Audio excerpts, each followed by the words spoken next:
us, it's really about, painting that picture of value to a customer and being able to empathize with someone and really, really provide them with something that's valuable to them, whether it's, reducing cost or increasing productivity or whatever the case may be. And you don't need to be an extrovert to do that. You just need to be, you need to care about people. You need to be able to communicate well, and you need to be able to think. And if you can do some really basic things, I think you can find success in sales. So I think it's a big misnomer that you have to be this big talker and extrovert. You don't need to be.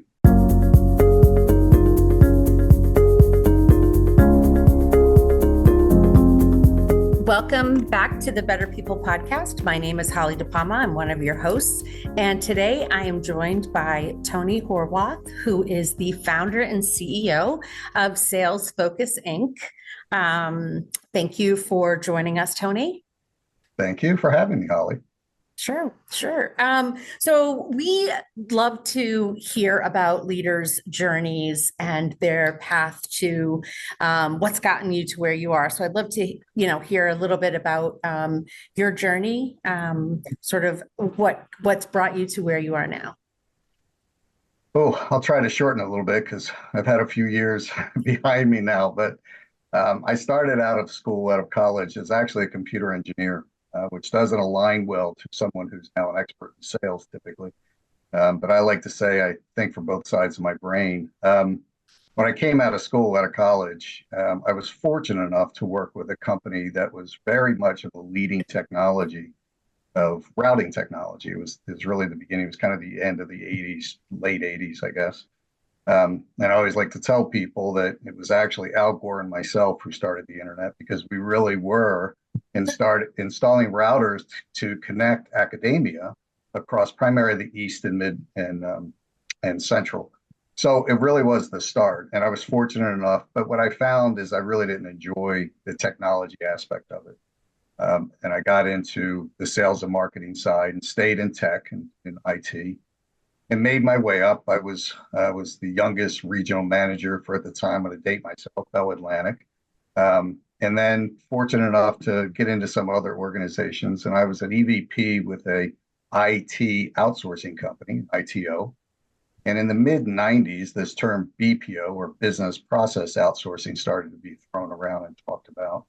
So instead of taking over the technology, BPO is take over the people, the process, and the technology. And in my career, I was always brought in to fix something, right? To improve something. I never had the opportunity to walk into a great situation and just take over and run with it. It was always, how can I be an agent of change? How can I come in and make something better? And in that organization, we were, as I said, doing ITO and this, I started talking about BPO and thought, I wonder if we could develop a sales BPO model. And we were actually the first. We were the first to launch a sales BPO model. My business plan was written in 97. I launched in 98.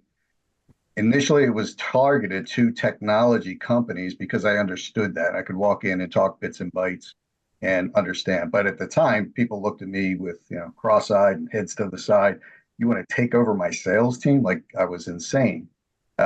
And we were fortunate in that we started having people come to us. I always tell the story of one of our first big customers. It was the eighth or sixth largest company in the world. And they engaged with this tiny little company called Sales Focus.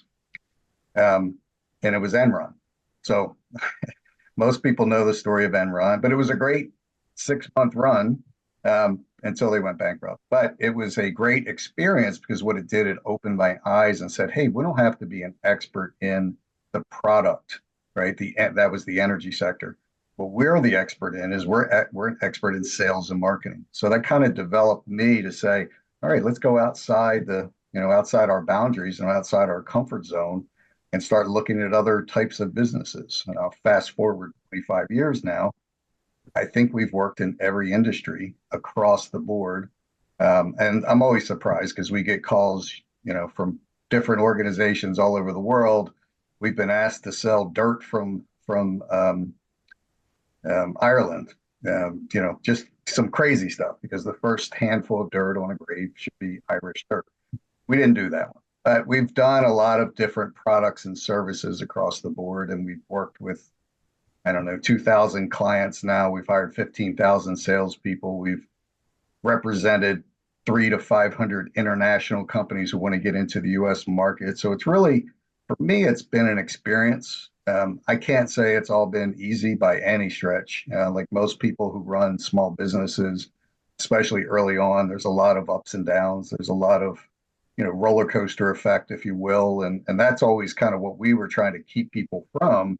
But as a small business owner, you just experience that.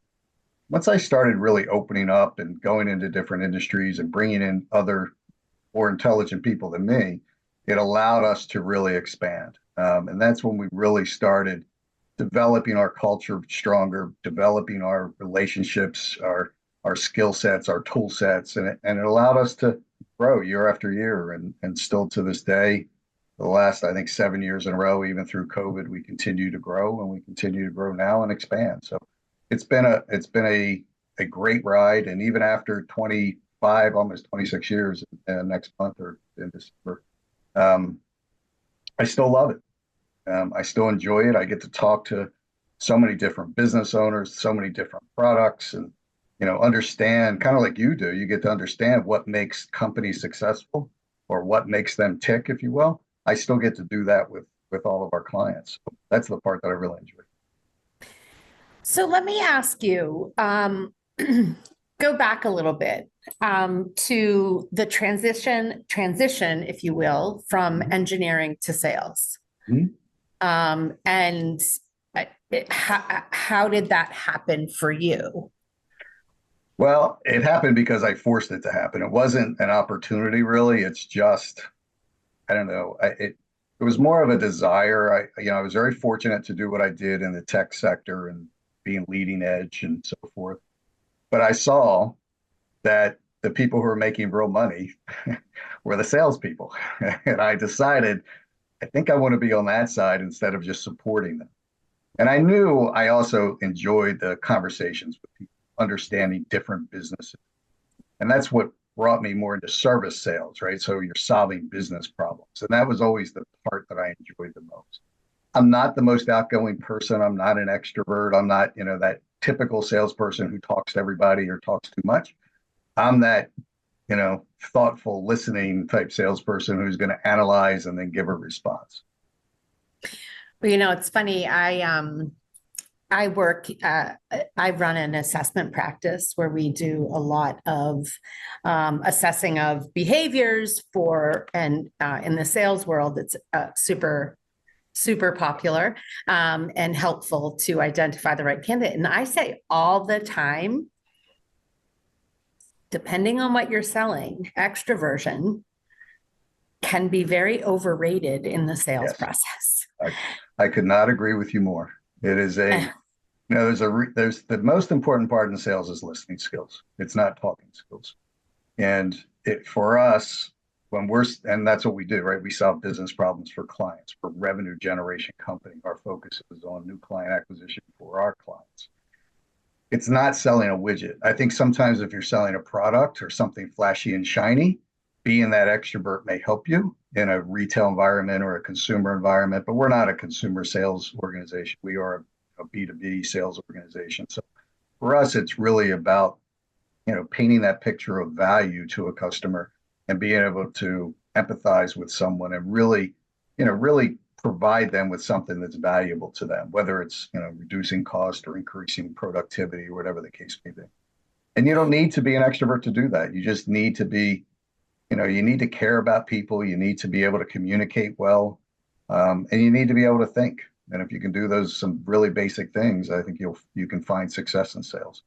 So I think it's a big misnomer that you have to be this big talker and extrovert. You don't need to be. Yeah, just don't go to the marketing shows, right? Don't go to Correct.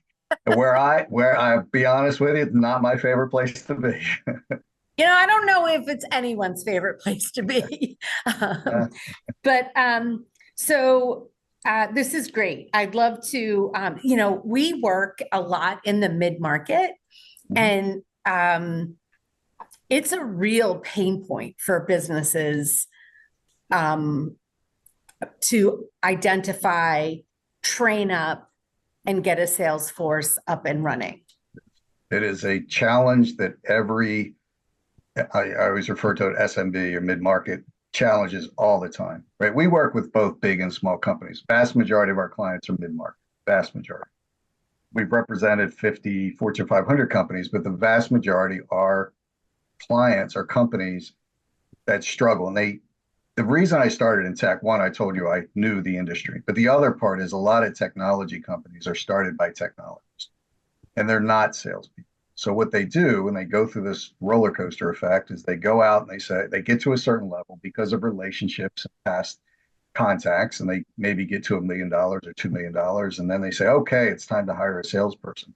They don't know how to hire the right type of person. They have no idea how to train them, motivate them, develop commission plans, and how to get them out in the field. They expect the salesperson to come in and just do everything, which salespeople need support, right? They need marketing, they need finance, they need other teams, or they need teams within the organization. So if you don't have that right culture within the organization working together, and you bring in a salesperson into a totally operational focused office, that salesperson is on the outside looking in. And what happens is 6 months down the road or 8 months down the road, they go, oh, we hired the wrong person. So they try it again. They waste all this money, and then finally they'll call us.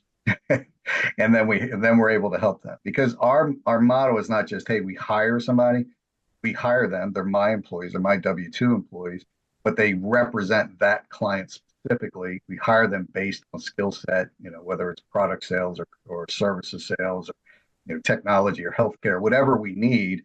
And then we're developing the commission plan. We're supporting them from an operational perspective, giving them the reports, developing KPI, key performance indicators for them. We're doing all those things that typical small business owners just don't have the experience to do. They're typically very good at what they do.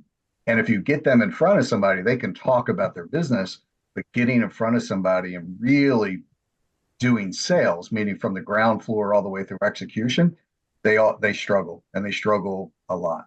So our focus, again, is not just lead generation. We're not a telemarketing type company. We're a full sales organization, doing from lead gen all the way to contract execution.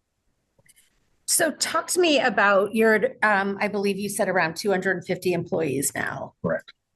And talk to me about sort of, not only is a huge pain point for mid-market businesses, sales, but it's also turnover. So how, and one of the most important factors in keeping people is the culture of the organization and the connection that they feel.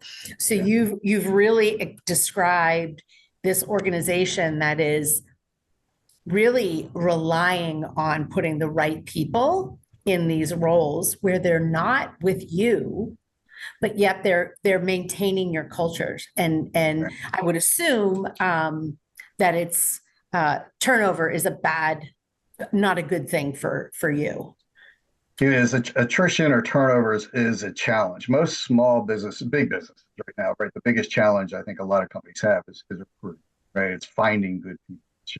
It's a challenge across the board. So when it's hard to find people, turnover or attrition becomes even more of a focus, right? Once you get somebody, you want to keep them, because there are a lot of companies out there trying to grab them and trying to pull them in when you find someone that's, of quality. So it's a challenge I think everyone has. The difference, I think, for us, because this is a question that people ask me all the time, my clients, well, why would someone want to work for a sales outsourcing company instead of directly for me? There's a few reasons. One is it's our culture. We're a sales organization. Our focus is on revenue generation, new client acquisition. There's not a competition between operations and sales, which a lot of companies, there's this conflict that always happens. I've done a lot of consulting work, big companies, small companies, and there's a lot of companies out there, even very sophisticated large organizations, they still work as silos. They still have competition. And they typically fall in that category of either being a sales-focused organization or a operational-focused organization. We are focused on sales. Our culture is really about personal accountability, right? That's our mantra as far as our culture. How are you, a salesperson? Because most salespeople get into sales for a couple of reasons. One, it gives them independence, gives them the opportunity to earn with no caps, all those things are factors why salespeople get into sales. And a lot of them are very creative. So our culture has to be focused around that. It's how do we get good people and keep them engaged, keep them, driven to achieve higher and higher levels. So I'm a sports guy. I've been in sports my whole life, kind of developed my discipline that way. I love competition, but not everybody does. So we also have to be aware of how do we keep that balance, right? How do you balance that culture to fit those people that, are in category A compared to category B? So across the board, we do a lot of things together, right? We have, because we, just as an explanation, we have what we call inside sales. We have a sales center in Charleston, South Carolina, with about 50 to 60 people. And then we have outside salespeople all over the country, which is even more difficult because they're all over the country and they're by themselves a lot of times. So when you have 150 people spread across the country, how do you keep them engaged with the company? How do you keep them knowing, or realizing that they're employees of Sales Focus, even though they're carrying the business card of client A or client B? It's a challenge for us, but the reason I think it works good for us is we have a really good training department, right? That's a big part of it, is getting them on board, making them feel part of the organization, not just talking about culture, but really showing culture, meaning rewards and tracking them and being with them and talking to them and letting them have a voice in the organization. Now, it's not a matter of, hey, we're going to listen to 250 people telling us how the direction of the company, but when we get into a specific program, we do a lot of meetings to get our managers together and, hey, what do we do? What can we do better? How can we improve? It's not just, information coming down, it's information coming up as well.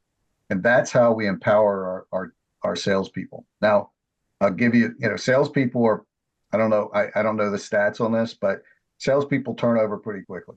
Inside salespeople turn over even quicker. When we compare to our competitors, we've had inside salespeople in one program for 8 years. I mean, it's unheard of. And the only reason to do that, or the only way to do that, I should say, is really to empower them a little bit, give them relationship with the client, make sure they're incentivized properly, right? Make sure they have a path to whatever they consider success, because it's not always money. Sometimes it's recognition, sometimes it's independence, whatever it may be. But understand individuals as individuals, understand where they're trying to get to, and then give them that opportunity to be personally accountable. So it's not, we tell them in training, we're a pretty flat organization. There's not a bunch of people who are going to, baby you on a day-to-day basis. You have to raise your hand. We're going to give you the tools. We're going to give you everything. I always tell people, I'll give you everything necessary for you to be successful. I can help you open any door out there except your front door in the morning. That I can't help you with. You have to have the work ethic. If you have the work ethic, you'll be successful. And that's really our message to all of our salespeople. Do you talk to me a little bit more about finding the right salesperson or finding salespeople to work for you? I was on your website and I see that there are lots of different opportunities. How do you take, and I'm sure that's different for each situation, but do you take sort of people without experience, develop them, or do you typically look for, more experienced salespeople and deploy them? Tell me about that. It does vary a little bit, but I'll tell you, it's a great question, because clients always ask that too, right? Well, how do you identify good people? And we've used testing in the past. We've used, different types of analysis. We've used a lot of different tools. When it really comes down to it, there are about 4 or 5 things we really try to look for in people more than anything else. Now, if we're doing, a very specific healthcare program where you have to have experience selling to hospitals, that's a different story, right? You have to find that experience. Same with tech. Sometimes you have to find somebody with technology experience within, SaaS solutions and so forth. But a lot of our programs are very transactional in nature, meaning one touch, two touch sales, quick sales. Those type of salespeople, we have people who are, 25, we have people who are 65, and different backgrounds completely, different sales experience completely. What comes down, what we really pulled together was there are about 4 things. First, as I mentioned earlier, is work ethic. I mentioned earlier, communication skills. Do you have an interest in people? Do you have enthusiasm? And are you a planner, meaning organized? Do you have discipline? So if you have those skill sets, that's really what we want. I love people with military background because they have discipline, athletic background because they have discipline, someone that's obviously had success in other areas or has been trained in other, other with other businesses that have recognized good training. And typically that good training for us means they understand what a process is. We're a very process oriented company. I'm an engineer by degree, so I incorporate a lot of process into what we do. But it's really, from a recruiting perspective, it really comes down to a lot of intangibles. And the next question a lot of people ask me is, well, how do you gauge that? That's hard because salespeople typically are really good interviewers, right? If they're not a good interviewer as a salesperson, that's a big indication they're probably not a good fit. But it really comes down to some of those basic things. So you ask them about discipline, you ask them about planning skills. Do you plan in advance, right? Or do you just wake up and do your job that day? Or you ask them kind of what does your week look like? So you ask questions more about what they do instead of what their background is, because their background to us, when I was coming up, if you were with more than 3 companies, right, that was frowned upon, right? It was like, oh, we're not hiring that person. He jumps around too much, and that could be in 15 years, right, or 20, whatever. But it was always, oh, 3 jobs, that's craziness. Well, nowadays you see resumes, and it's like 6 months here, 8 months here, 12 months here, 18 months here. And I try not to look at that too much, or my recruiters not to look at that too much. And we have our own recruiting team in house. But it's really about the intangibles of finding people with discipline, hard work, communication skills, a real interest in other people, meaning be able to ask questions. So when you walk into a business, it's not just, you're not just a robot. Hi, I'm Tony from Sales Focus. It's, wow, I love what you've done here. This is an incredible restaurant. Tell me how you built it. Somebody that really just genuinely cares about others.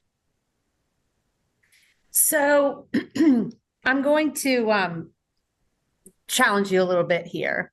Please. I And love interviewing for work ethic, right? Uh-huh. Nobody is going to say, I have a horrible work ethic. I barely make calls when I'm asked to, right? Like, how do you separate the truth from the fiction? How do you get that? I think the biggest way we do that is look back at their history, right? Again, look for things like military background, finishing education, looking at athletics, because it takes a lot to be. So it's that type of work ethic. I know if someone played sports in a collegiate level, it's a job, right? It's a job plus going to school. So I know they have good work ethic. Now, a lot of people don't fit that profile, right? But then you ask the question, tell me about your week. What does your week look like? What time do you get up? I mean, we go into kind of details. What time do you get up? What do you do first thing in the morning? Is your day planned? Or tell me how you plan your week, type of thing. So we're not asking them directly. It's not an easy thing. The other part to that, though, is if we're asking you, I'm saying to you, Holly, tell me about your work ethic. I'm a hard worker. I'm a hard worker. And then we get them into, we start them, and, we can say to them, well, Holly, you've told me you're really a hard worker. It doesn't seem like you're really a hard worker. Let's really look at what hard work and work ethic means, because part of our training is about key performance indicators, right? KPIs. And it's how many doors you have to knock, how many phone calls or emails, or whatever the activity level that we have to do. So we identify that early on to say, Holly, you've got to knock, 40 doors a day. This is not an easy job. And we recognize it's not easy, because you may be in Wisconsin in the wintertime knocking 40 doors. Are you that type of person who will take that challenge? So we do have to be very direct with people. We have to ask them questions about, tell me about your experience. Tell me about or tell me how you would define work ethic, right? Because if I just say to you, Holly, do you have a good work ethic? Of course you're going to, of course I do. Right. Of course I do. Wait, why would you question that? Because all salespeople think they have a good work ethic, but we actually test it and really track it. They have to. So it is a challenge. I'm not saying it's not. It's a challenge. Sure. Yeah, sure. Let me ask about generational differences. And one of the sort of head scratchers of my generation, um, which I'm a proud Gen Xer, right? So it is, it was beaten in our heads that that first job that you had, you better stay, because that's all anybody's going to look at is how long were you in your first job, and you've got to show blah blah blah blah blah blah blah, right? And it was the willingness to do anything to get a promotion and to get ahead and to really really find a lot of our self-worth in our job, Yes. right? Yes. And now we see a very different kind of person coming in to the workforce. And it's very clear that there's a very different driver to what work means to me. Yes. And we've been through lots of challenges and changes as a society and a country and a world. Tell me how this plays out for you. And one of the things you said is you have 25 to 65-year-old, and I'm sure everywhere in between. Everywhere. All different. Every culture you can imagine. It is a challenge, and I don't mean to say anything bad about a younger generation, but it's a bigger challenge with the younger generation. We get people, applying for jobs directly out of school with very unrealistic expectations. I'll put it that way. With COVID, it was a challenge because everybody decided working from home was much easier, much better. We have brought everybody back into the office, except obviously our field staff, because they work out in the field. But it was that was a huge challenge. And now I am finding that it has changed a little bit. That initially when that occurred in, say 2020 to 2022, finding people who wanted to come in and really work hard and put in the time and those type of things was a bigger challenge for us. The younger generation is still a challenge because of expectations, meaning, and when I say that, this is an old guy talking, it's immediate satisfaction, I think, and that's what they're looking for, where they don't want to come in and work their way up. They want to come in and be the vice president, right? I know, I went through school, I can do this type of mentality, where for me, it was, I'm going to grind, I'm going to put in the work. I'm going to do what it takes. I know where I want to get to, but I know what it's going to take to get there. And I think that's missing in some of our, and I'm not saying all by any stretch, because we have some, younger people work for us that are awesome and they have great focus. It's just more of a challenge right now. And I think that's where a lot of people struggle with recruiting, is because if you can't get somebody quickly to where they want to be, they're immediately gone. And with the mature generation, you don't find that. So, we when we're hiring people, we don't look at, obviously we don't look at age or gender or anything at all, because for us, it's about those things I talked about. And, I want to tell you, we've had people that are, very mature, some of our top salespeople, and they're outside salespeople. It's not easy. I mean, it's very tough on the body, but they have that work ethic that allows them to want to find success. Where it is challenging. I wish I had a silver bullet to say, wow, I could hire, these young people and grow them through the business where they go into different, divisions and organizations and run. That's typically not the case. We love to, promote from within. A lot of people in our company who are managers and senior managers have worked in different positions and have definitely moved up. But getting people to commit to a long term to get there is a challenge. Yeah, we do a lot of generational work and have a lot of, when you were talking about really understanding what drives a person and treat, each individual, certainly that what is motivating and what drives, there's very different aspects to that. And I love the diversity of the workplace that Hmm. different age groups bring. Yep. And I say all the time, if I could, go back to school, which I won't.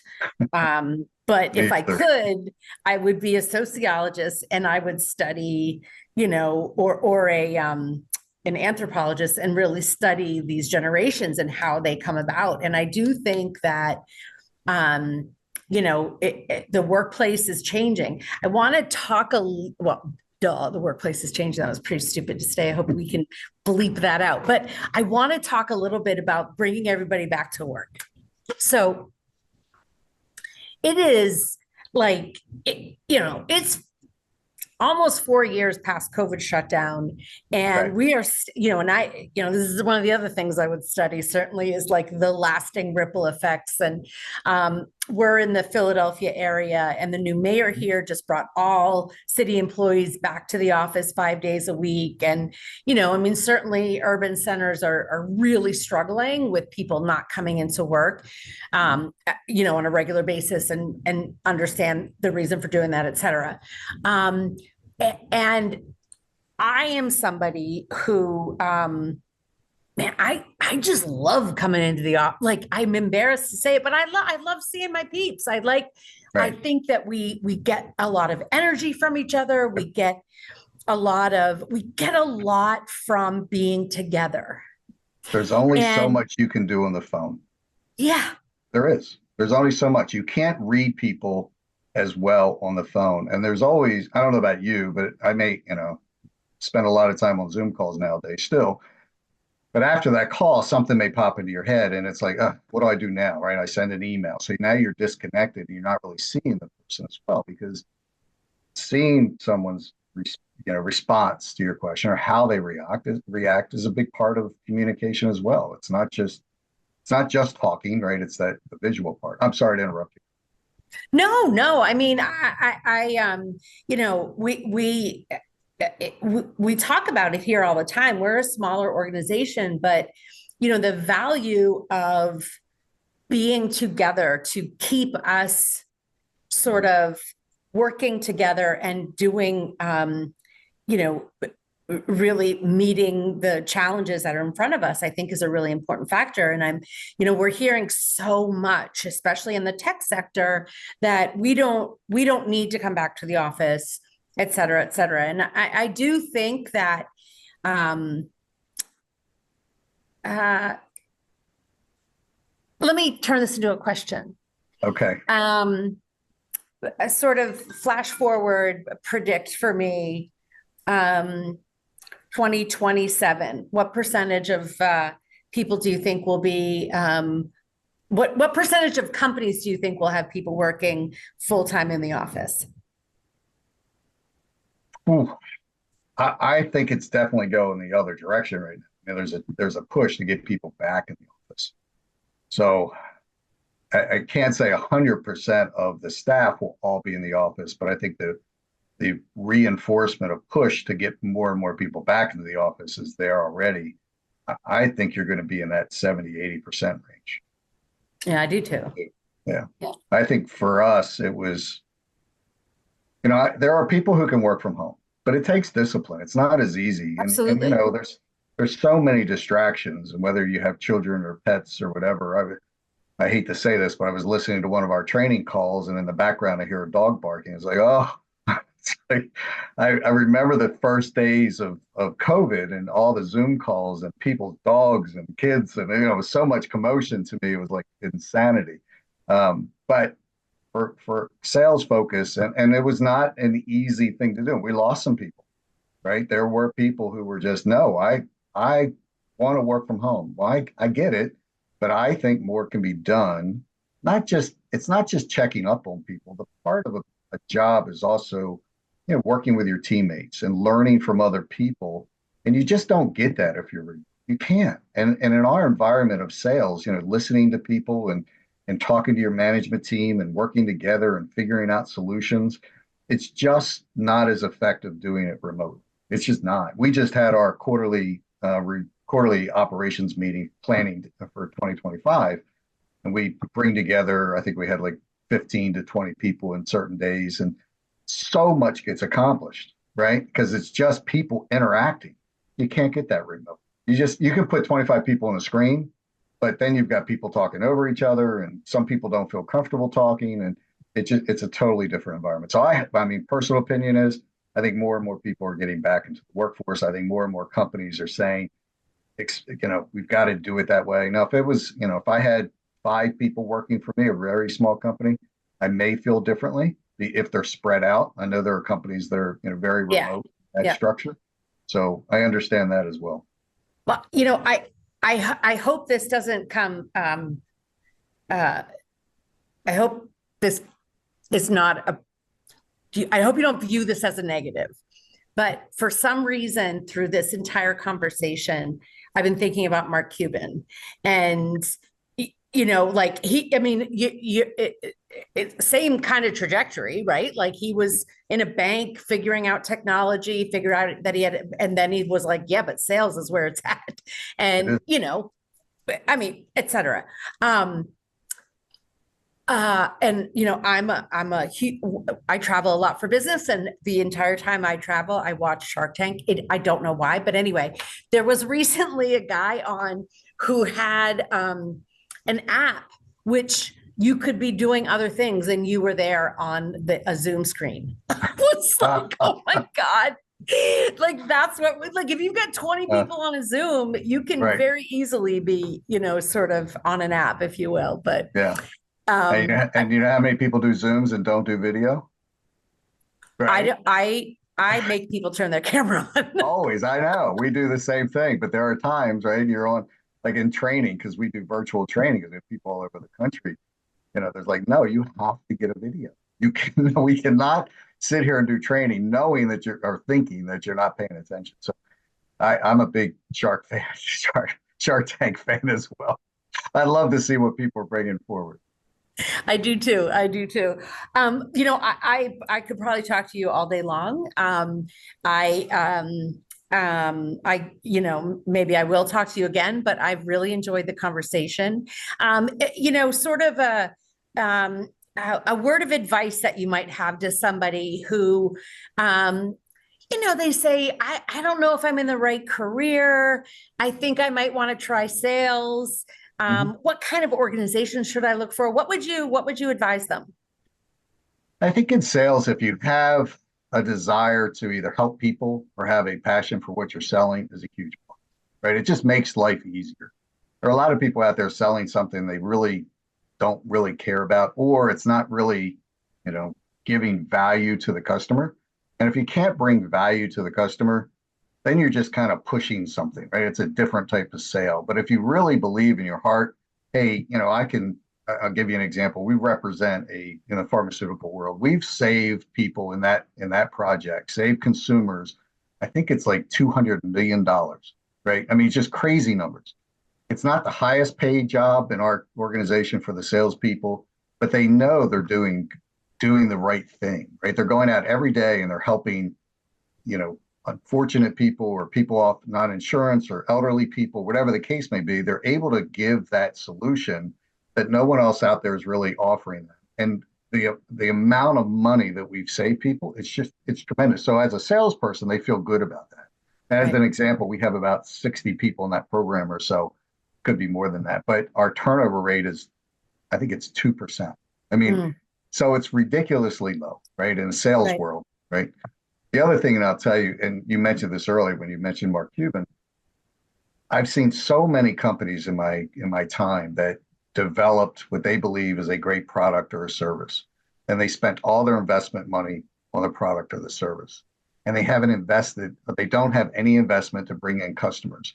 So the idea when Mark Cuban says, nothing happens till you sell something, it's so true. You have to be able to convince a client or a prospect that product or solution you're bringing forward is going to help them make their life better, make their company better, make it more effective. All those things have to factor into it. And I've witnessed so many companies who come to me and say, well, we got all this investment money and we built the greatest widget, but we can't afford a salesperson. It's like, oh, I wish you the best. That's all I can say to them. I'd love to help you, but I'm not investing in your company at this Right, right. So, I guess I would ask also final word to any new entrepreneur who's, gutting it out, thinking about time. things. What would you have for a word of advice for them? Two things. Don't have a fallback plan. You got to go in with both feet totally focused. You can't have an exit before you get started, and ask for advice. Mm, Talk to people smarter than you are. There are a lot of them out there that have been through it. I'm fortunate to live in a beautiful town called Charleston, South Carolina, and a lot of my friends are entrepreneurs, and we share, stories of pain and suffering, but also positive things. But it's about communicating with others and finding out, because there are a lot of people that have been through what you're thinking about doing. I will tell you, when I started, I had so many people tell me, don't do it, don't do it, don't do it. But I'm very stubborn. So I did it anyway. And it wasn't easy, but I didn't have a fallback plan. I mean, it really was. And I had a spouse who was behind me, and actually three little kids, and all the whole story. But it was about, hey, I'm committed to this. I think I can make it work. And you gotta bust your butt. I mean, that's the other part about it. There's right, no shortcuts. right. Isn't that the truth? Yeah, Um, Thank you so much for the time, Tony. I absolutely. really enjoyed the conversation and wish you all the luck. And but sounds like you don't need it. Thanks for your time. Oh, luck is always welcome. Thank you. Holly, it was a pleasure. Great talking to you. You too.